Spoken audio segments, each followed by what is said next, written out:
আসসালামু আলাইকুম। কেমন আছেন আপনারা সবাই? আশা করি আল্লাহর অশেষ মেহেরবানিতে ভালো আছেন। আপনাদের দোয়া এবং ভালোবাসা আমিও ভালো আছি। এই ভিডিওটা কিন্তু আমি সন্ধ্যার দিকে কাজ মনে করেন ঘরের যে ঝামেলা ছিল ওইটা শেষ করে ফ্রেশ হয়ে আপনাদের মাঝে হাজির হয়েছি। তো সারাদিন টুকিটাকি কী কাজ করছি তা আপনাদের সাথে শেয়ার করি। আর আমি বেশিরভাগ ব্লগ আরম্ভ করি কিন্তু আমার রান্না দিয়া, যেহেতু আমি দুপুরবেলা রান্নাটা করি, ক্যামেরা ধরার কোনো লোক নাই আমার, তার জন্য আমি রান্নার থেকে শুরু করি, অন্য কাজগুলা কিন্তু দেখাইতে পারি না আপনাদের মাঝে। তো এই তো তো আমি মনে করেন আজকে দুপুরে যে আমার ঘরের হাজারো মানুষ কাকে আছে সবাই হেল্প করে, তবুও কিন্তু আমার কাজগুলো আমাকে করতে হয়, গুছাইতে হয়, এই টুকিটাকি কাজগুলো করতে হয়। তারপরও অসুস্থ শরীর নিয়ে মনে করেন নিজের সংসারের কাজ না কইরা কিন্তু থাকা যায় না, পারা যায় না। তো দুপুরবেলা কী হয়েছে, হঠাৎ করে আমি বিছানা ছেলের রুমটা গুছামো, নিজের রুম গুছামো, চাদর উঠাইছি, মনে করেন বিছানার চাদরগুলো উঠাইছি, জায়গা জুড়ে সব করবো, এমন সময় আমার মাথায় একটা চক্কর মারছে, আমি আর কোনো কিছুই করতে পারি না। তো এই তো দুপুরে রান্না, আজকে চান্দা মাছ রাখছি, মাছের ইয়াটা দেখাইতে পারি নাই। তো এটা ভাজি করলাম। এই ভাজিটা আমার শাশুড়ি অনেক ভালো পাইতো, তো এই শাশুড়ির টেস্টটা আমার ছেলে রাখছে। মশমশা ভাজি খাইলে অনেক টেস্ট লাগে। আমার ছেলের চান্দা মনে করেন এমনি গুঁড়া মাছ খাইতে পারে না, যদি চান্দা মাছ এইভাবে মশমশা করে দেন এটা খাইতে পারে। তো আমি পেঁয়াজ দিয়ে দিছি, মাছগুলো ভাইজা নিছি, এখন পেস্টটা দিয়ে দিছি, দেখছেন। আমি হলুদ, মরিচ, ধনিয়া গুঁড়ো হালকা দিয়ে দিছি, কাঁচামরিচ দিয়ে দিছি সাথে, তারপরে আপনার একটু জিরে গুঁড়ো দিব হালকা। তো মশমশা করে এই ফ্রাইটা করবো। তো ছেলে স্কুলে আছে, আসলে তারপরে এইটা দেখে অনেক খুশি হয়ে যাব।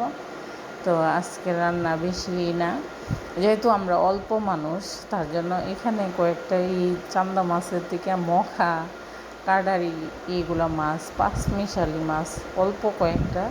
তো এটা আমি কাঁচা বাগার দিয়ে রান্না করবো, আমি আর কাকি খামো।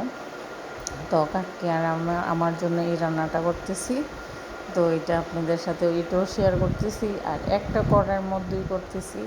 আজকে আর কোনো কাঁচা মনে করেন সবজি রান্না হয়েছে না, মাছ, সবগুলো মাছই ভুনা করে রান্না করলাম। তো এই দুইটা মাছই শেয়ার করলাম। খাবার দাবার দেখাইতে পারি না, টেবিল গুছানো তাও দেখাইতে পারি না, যেহেতু অসুস্থ, তার জন্য। তো আমি দুপুরে রান্না কইরা ঘর ঝাড়ু দিমু, করবো, এমন সময় আমার মাথাটা অনেক চক্কর মারছে। তারপরে আমি আসা শুয়ে গেছি। তো এই দেখেন লাল লাল একদম ভুনা ভুনা। তো ফাঁকে আবার আমি বাইরে গেছিলাম, কি জানে ডাক দিছিল, কে জানে, ডাক দেওয়ার পরে বাইরে গেছি, বলছিলাম না ফুলটির কথা কালকের ভিডিওতে, এই যে বাগানটা করে দিয়ে গেছে। আর সময়ের অভাবে আপনি ভাইয়া জালি দিয়ে গেছে, যেহেতু গাছ লাগানো হয়েছে, ছেলে মেয়ে আসবে ভাঙ্গা ফেলবে, তার জন্য এখানে পাতাবাহার গাছ আছে, পাশাপাশি আপনার কাঁঠাল গাছ 2টা লাগাইছে। তো কচু গাছও আছে, কচু গাছটি তুইলা ফালাই নাই আপনার ভাইয়া, কইতেছে কচুটা থাকলে অনেক সুন্দর লাগবো। তো আসলেই সুন্দর, লতা দিয়ে অনেকটি জায়গা সরছে, ভরাট হয়েছে। তো আপনাদের সাথে শেয়ার করবো, আমার বাড়িতে অল্প কয়েকটা কচু গাছ আছে, এটার থেকেই বেস্ট। আমরা যে মানুষগুলো আছি, এটা কচুর মানে লতি পাওয়া যায়, সুন্দর লতি পাওয়া যায়। তো এই তো আমি রুমের ভিতরে আইসা বিছানার চাদর মাদর সবগুলা, আমার ছেলে কিন্তু একদম এলোমেলো করে থয়ে গেছে, স্কুলে আছে। তখন বাজে আপনার আজান পড়ে গেছি। তো আমি বিছানাগুলা চাদরগুলো উঠাইয়ে ফেলছি, ময়লা হয়ে গেছে, আর একটা চাদর বিছামো, এমন সময় আমার শরীরটা অনেক খারাপ হয়ে গেছে, তার জন্য আর করতে পারি না, এইভাবে রাইখা আশা করছি। পরবর্তীতে আমি সন্ধ্যার দিকে আমার শরীরের যখন হয়েছে তারপরে করছি। তো এটা আসরের অনেক পরে, আমি ছাদে অনেক দিন ধরে উঠি না, আমার নিষেধ, তার জন্য ছাদে উঠি না। তো ছাদে আজকে উঠছি, ছেলে বলতে পারে না, যেহেতু আমরা গাছটা লাগাইছি এটার একটা যত্ন আছে। আপনার বাইরে লাগাই দিয়ে গেছে পেয়ারা গাছটা, পাশাপাশি মানে এটার মধ্যেই বেগুনের চারা লাগাইতে দিয়েছিলাম আমার ছেলেরে। ওই সময় আমি অসুস্থ বেশি ছিলাম, উঠি নাই। তো আজকে হঠাৎ করে আমি কই না দেখি গে, তো আমরা গাছের পাতা কিন্তু জড়ে গেছে। আর ছোট্ট নাতিনে এসে আমরাগুলো পাইরা খাইয়া লাইছে। এখন আবার মুকুল আসছে, এটা 12 মাসই ধরে নাকি।